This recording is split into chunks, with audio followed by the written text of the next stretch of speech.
On April 21, 1945, Soviet forces reached the heart of Nazi Germany, Berlin, through the Eastern Front.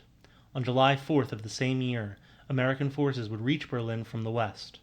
Both fronts were grueling, drawn-out battles of attrition, fighting a hyper-militaristic force for what must have seemed like endless months. However, in the process of eliminating the Axis powers, there was no glory in conquest awaiting the invading forces, no crowds clamoring for liberation. What awaited the Soviet and American forces was the horrifying reality of Nazi Germany's machinations.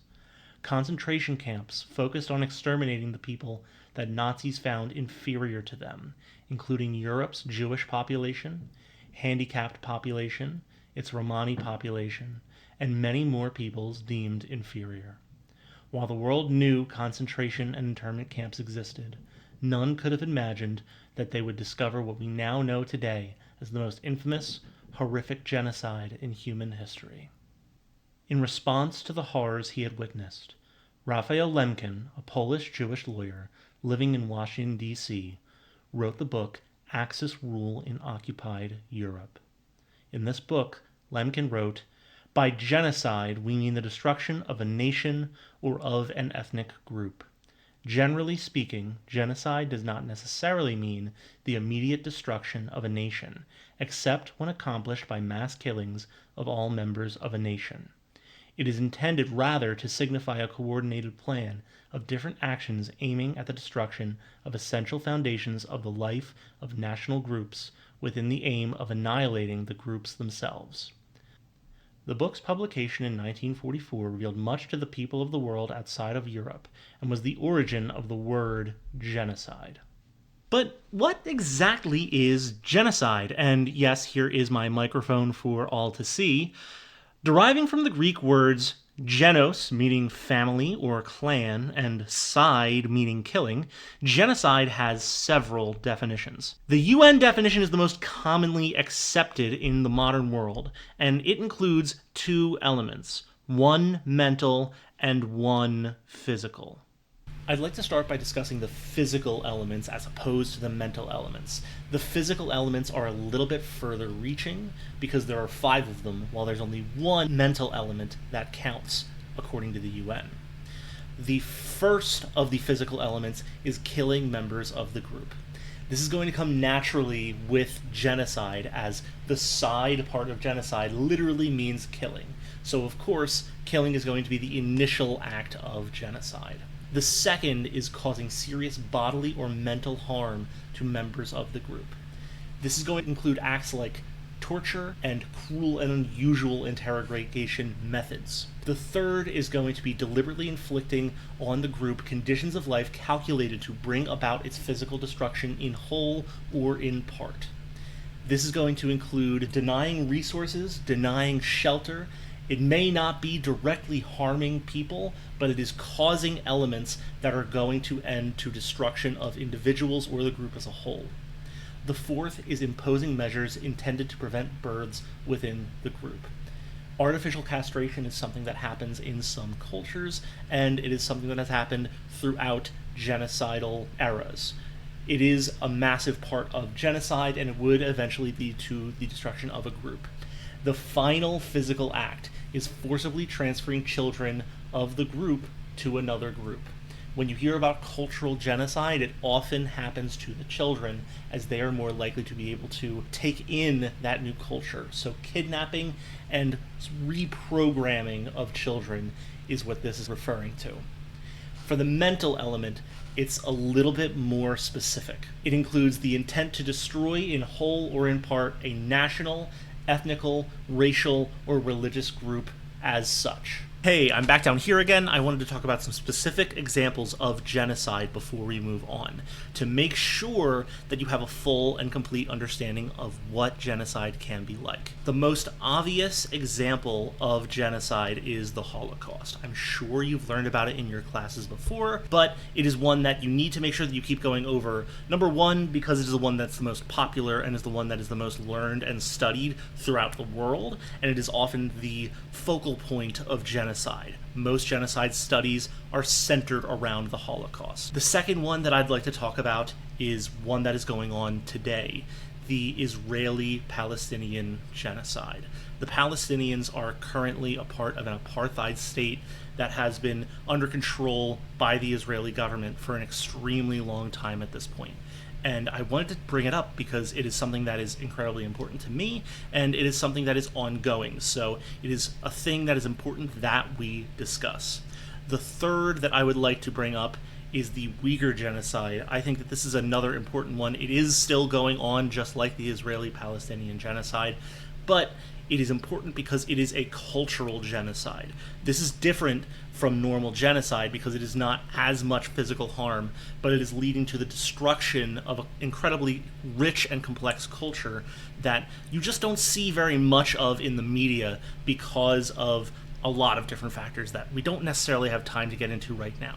But I wanted to give you those examples before we really moved on. The UN's definition of genocide is a strong one, and it does cover a lot of ground. But is that all that there is? After all, the UN's definition of genocide does not necessarily cover war crimes. It does not cover omnicide, which is an unusual form of genocide that is an indiscriminate killing of a mass of people. And it doesn't target political groups in its definition. Why, you're probably asking yourself. It's hard to say exactly, but there are some specific implications towards the major countries on the UN's Council: the United States, Russia, China, and the UK. So those implications would implicate these countries in serious war crime territory. Okay, I'm bringing you down here one last time so we can talk about what is officially known as the Indonesian massacres. I am not, from this point on, going to refer to them as the Indonesian massacres. I am going to be calling it the Indonesian genocide. The Indonesian genocide is a very specific time in Indonesia during the 1960s when paramilitary groups funded by the United States targeted communists and murdered up to 1.5 million people. The numbers are not entirely clear. Low estimates are about 300,000. High estimates are 1.5 million.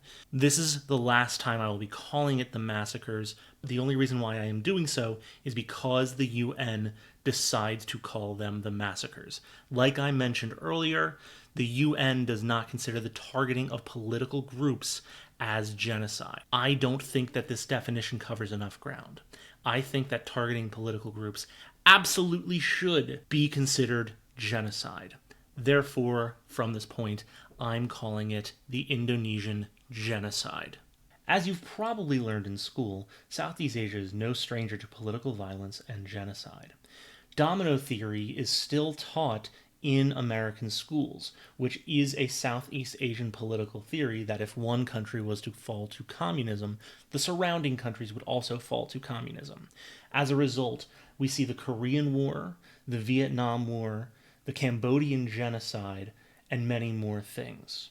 One that doesn't get taught as much in American schools are the Indonesian genocides. The Indonesian genocide was an extremely targeted killing based on communists. The Indonesian government had been taken over essentially by paramilitary groups that decided to target communist groups, believing that they were the source of Indonesia's problems. These paramilitary groups, specifically the Paneskila youth, were extremely violent and would murder innocent people. As I mentioned earlier, the low estimates show numbers of about 300,000 to 1.5 million people murdered.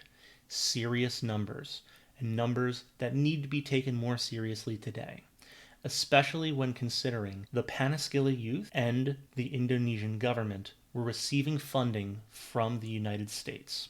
Similar to the Vietnam War, America viewed Indonesia as a hotspot of communism and wanted to shut down any communist propaganda to prevent further dominoes from falling to their ideological opposite. Of course, it's tragic that this happened, And of course, it happened 60 years ago, so it can be easy for it to feel disconnected from us today. But there's an issue. Those perpetrators are still in power today. The Panaskili youth still controls the Indonesian government. In 2012, Joshua Oppenheimer released his masterpiece documentary, The Act of Killing.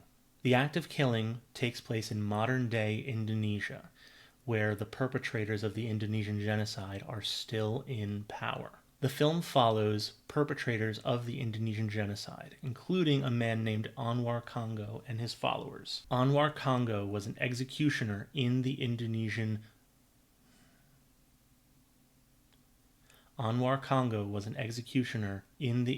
genocide, and it is suspected that he killed hundreds of innocent people labeled as communists. Initially, the documentary was going to be an interview and exploration of modern-day Indonesia and the effects the genocide had on its current culture. But upon meeting perpetrators of these awful acts, suddenly Joshua Oppenheimer decided to take a new approach. After seeing their lack of remorse, he decided to give the cameras over to Anwar Congo and his followers and say, "You are the one who is going to make a movie. The only thing I am going to film is the behind-the-scenes footage of what you make. I want you to make a movie about what you did, about how you think the people who you murdered feel, and about how you feel today." The most revealing moments of the film come towards the end when Anwar Congo decides to attempt to feel what his victims may have felt. Mistakenly, upon acting out himself being murdered, he believes that he felt exactly what they were feeling, not understanding the humanity of being murdered while knowing that you are going to be killed. It is something that is impossible to understand if you have that perpetrator mindset. And it is something that Anwar Congo is unable to empathize with. He believes truly and genuinely that he is feeling what the people who know they are going to die feel, even though during the actual acting, he knows that he is perfectly safe. It is an unusual and extremely uncomfortable scene. And I believe that it shows a lot about the individual mindset of those that actually commit these acts of awful violence, and shows a lot of the mindset that leads to the gullibility that can be manipulated into committing these acts. History is written by the victors. Usually the word victors has a positive connotation, but in the case of Indonesia, the victors were the butchers, the murderers. There is no real remorse. You can visit their Satria Mandala Museum, their Museum of Communist Betrayal. While there, you can watch the film Pengkhianatan 630 SPKI, or roughly the betrayal of the communists. Indonesia and its government is still in control by the perpetrators of these awful crimes. It revels in the murders that it committed. No country that is ashamed of its actions would have a museum based around them, celebrating them, saying, "Hey, come to this museum," having children from schools come to this museum. There's a Vice article that explores this. Daniel Darmawan, a journalist for Vice, who grew up in Indonesia and experienced the private school system in Indonesia, explains how he never had to go to this museum. The public schools around him certainly did, and they all experienced the propagandization of the Indonesian government on them. He visits later on in his life and describes his experience as being spooky and something that as a child would have been extremely impressionable on him. The imagery is extremely powerful, and even though with further observation it becomes flimsy with hindsight, it is impossible to say the effect that it might have on a child. The only thing that you can look at is the effect that it has on Indonesian culture. And Indonesian culture is largely influenced by the Indonesian genocide in a way that is irreparable today. unless it's not irreparable. And you have to hope that it's not. Hey guys, I know I said we wouldn't be back down here again, but I wanted to bring you down here because it's a little more personal, and I really want to emphasize the importance and the serious nature of studying genocide. How it occurs and the fact that it is still occurring today makes it something that is extremely important to study. We still don't have a full understanding of what may cause genocide. We understand individual genocides, but as we sort of study perpetrators, we kind of realize that there aren't actual mindsets that lead to that. It's not sociopathy, it's not psychopathy. It's not people who are criminally insane that are committing genocide. It is regular people like you and me, which is a terrifying thought, and I understand that it's terrifying. But it makes it all the more important that we study it and that we understand what it looks like. So when we see it happening around us, which I promise you it is happening around us today, we recognize it, we call it out for what it is, and we make the people around us aware that it's going on. You have more power than you think you do, and you should use it. It was lovely speaking with you. I'm Jeff the Human. Thank you for watching. Hey, hi. This is my first ever attempt at something like this. I'm sure I did a lot wrong with this, but I wanted to go ahead and mention that this is just something that's really important and passionate from me, okay? So, be gentle, be nice about it. You should be nice to people around you anyway, and I just wanted to kind of leave you by saying thanks for watching. Seriously, genuinely. Jeff the Human is a nickname of mine. This is actually my entry into my master's program to finish it, in which my nickname was Jeff the Human. It's where I got the name. So, yeah, lovely meeting you. I hope that you have a good time in the rest of your day. I know this is a dark topic. I know it can be a bummer, but I really do hope that you enjoy the video, and I hope that you have a good rest of your day.